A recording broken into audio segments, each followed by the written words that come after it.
Assalamualaikum warahmatullahi wabarakatuh.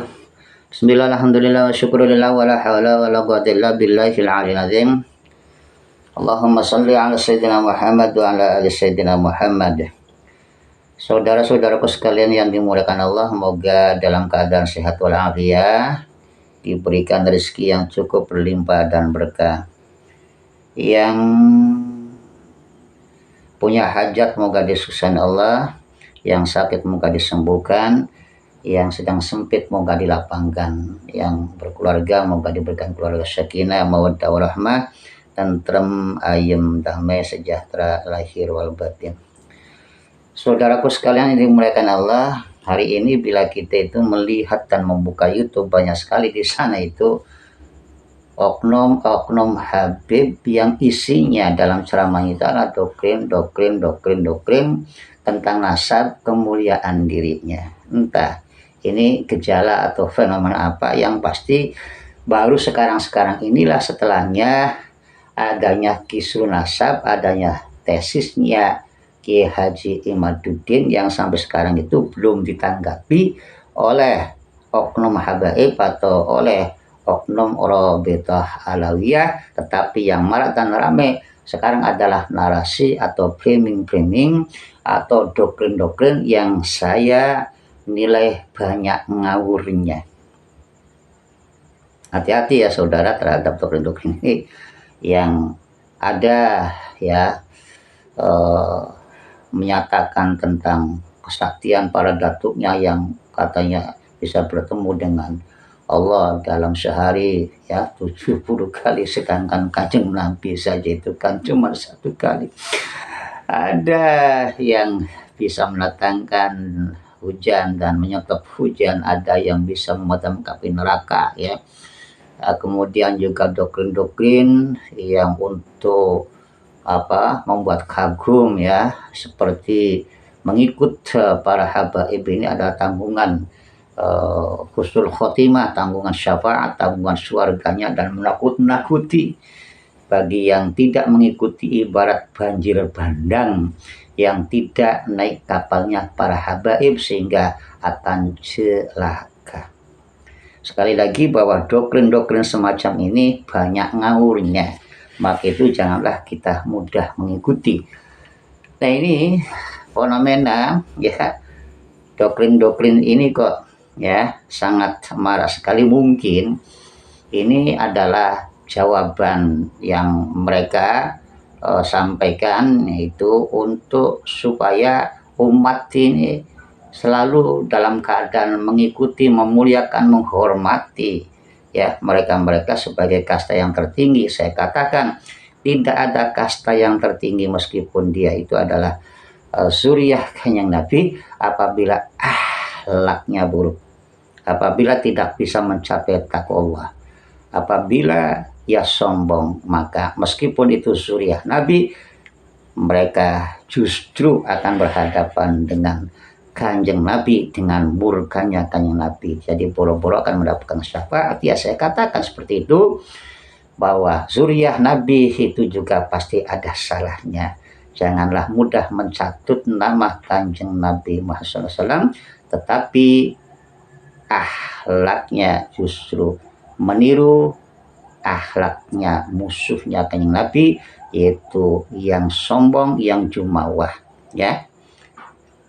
Allah membenci, Kanjeng Nabi pun membenci. Nah ini doktrin sekali lagi ya, macam apa yang disampaikan oleh para oknum habaib yang saat ini lagi ramai itu. Hati-hati, jangan kita mudah percaya, jangan mudah kita ikuti, jangan mudah kita terpengaruh. Dulu saya sangat ngefans ya, suka sekali dengan ceramah-ceramahnya seorang Habib Novel, juga Habib Sindan itu, karena ceramahnya itu saya rasakan bisa membuat adem ya. Tetapi entah kenapa ketika ada tesisnya Kiai Haji Imaduddin dan ada kisru nasab ini, yang saya perhatikan malah justru Habib Novel ini banyak sekali juga ceramah-ceramah yang diselingi oleh doktrin-doktrin tentang kemuliaan nasab.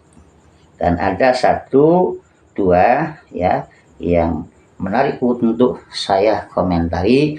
Dulu saya melihat YouTube yang ada ceramahnya Habib Novel tentang orang yang mengoreksi dikatakan sebagai ya seperti iblis ya, maka saya balik justru orang yang tidak mau dikoreksi ya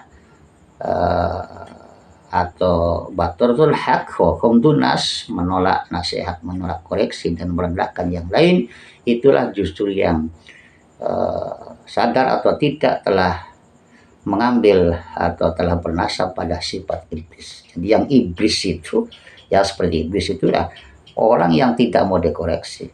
Yang seperti iblis itu ya orang yang suka meninggikan diri dan merendahkan yang lain. Dan banyak lagi ya yang saya perhatikan itu untuk saat ini apa yang disampaikan oleh Habib Novel itu saya kira maaf kurang bijak dan tidak sependapat. Seperti juga sekarang ini saya menyaksikan di YouTube ini ya seperti ini. Coba.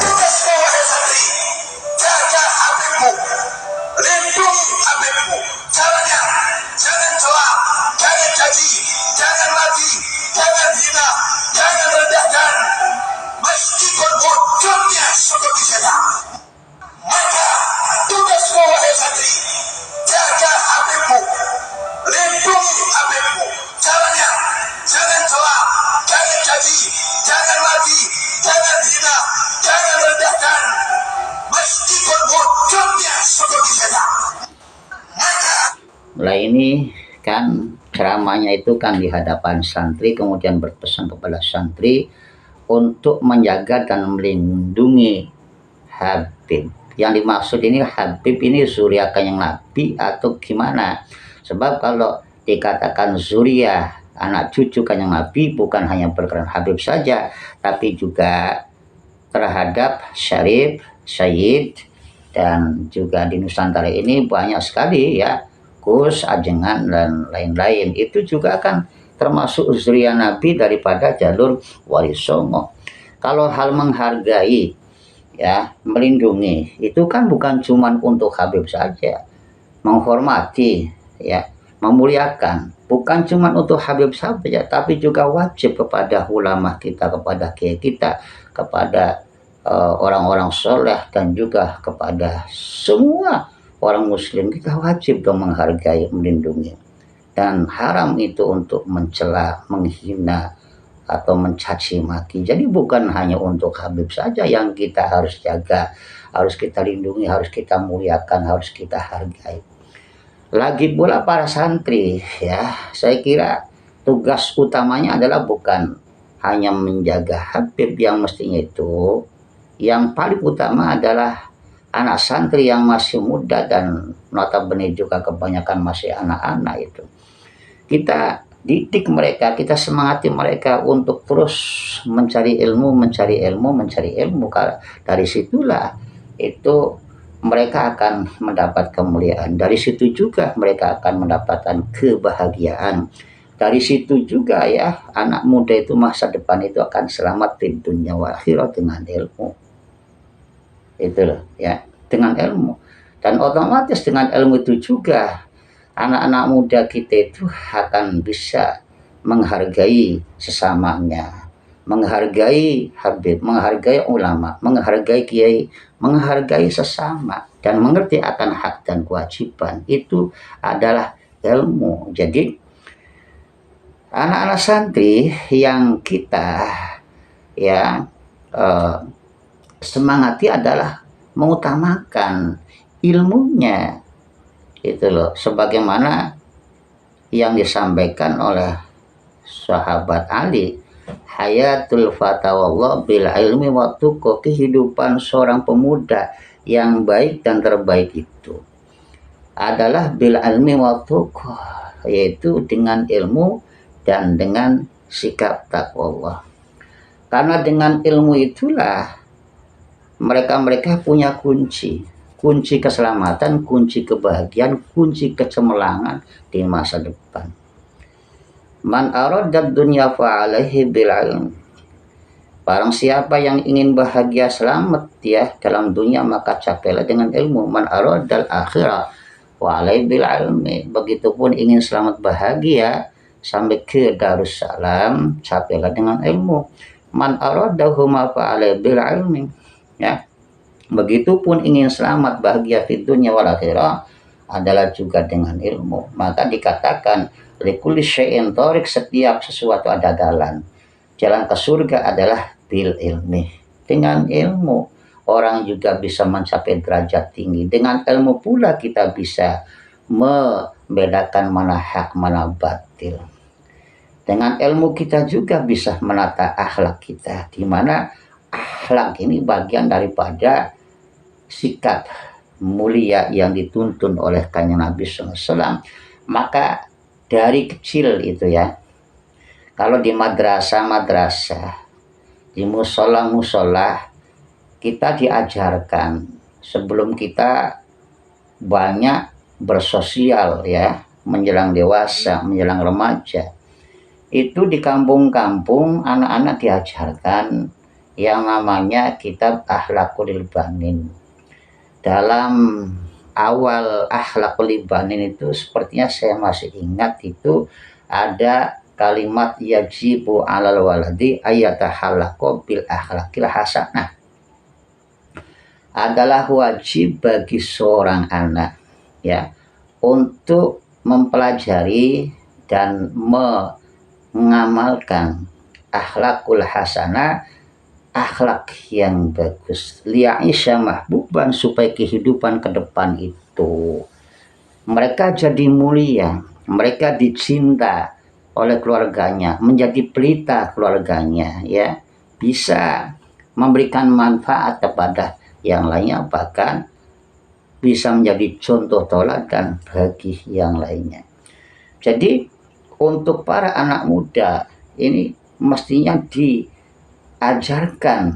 pada mereka itu bagaimana semangat untuk menata dan belajar akhlak, kemudian menuntut ilmu agar mereka itu jadi orang yang bertakwa, kemudian tidak tertipu oleh pandangan-pandangan segi lahir ya, asal tampang saja tanpa akhlak. Tetapi akhlak itulah yang akan membuat anak muda di samping menjadi elok bagus rupa, akan tetapi juga mampu ya atau meraih cita-cita atau bagaikan punya senjata yang bisa mencapai tujuan mulianya.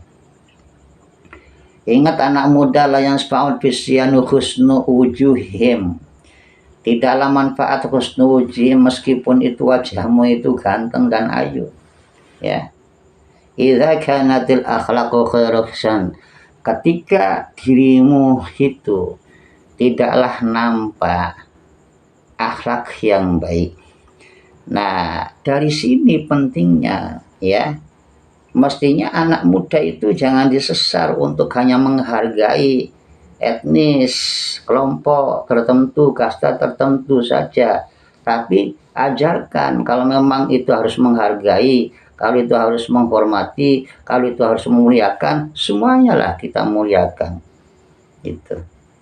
Terutama ulama, terutama kiai, terutama kedua orang tua, terutama orang-orang soleh, bahkan sesama makhluk Allah. Kita wajib menghargai. Jangan seolah-olah kewajiban ini terfokus, terarah pada satu kasta saja yang bernama Habib, yang dianggap sebagai suriah Kanjeng Nabi.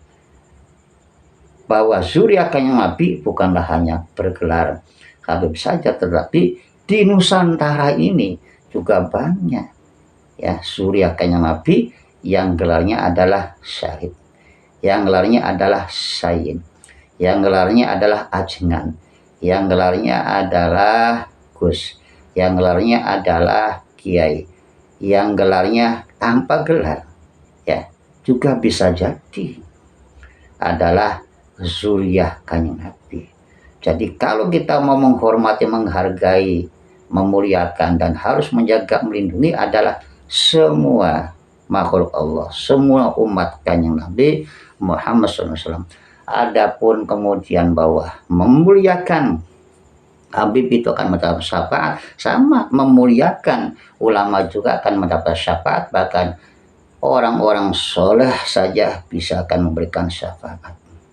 Itulah didikan-didikan kepada anak murid yang benar, yaitu mereka harus semangat dengan thalabul ilmi, meraih ilmu, menata akhlak, kemudian capailah ya sebagai orang yang takwa kepada Allah sehingga meraih kemuliaan di sisi Allah dan di sisi manusia, di mana orang yang bertakwa ini sangat banyak sekali ya keutamaan-keutamaan di dunia wal akhirah. Makhrajan yarzuqu min haitsu yahtasib, akan dijaminkan rezekinya, akan dimudahkan persoalannya, dan orang-orang yang bertakwa itulah yang akan menghuni surga. Lama khalaqallahu jannah, ketika Allah itu membuat surga. Surga itu kemudian bertanya, lima khalaqtani ya Gusti, karena apa saya ini dibuat?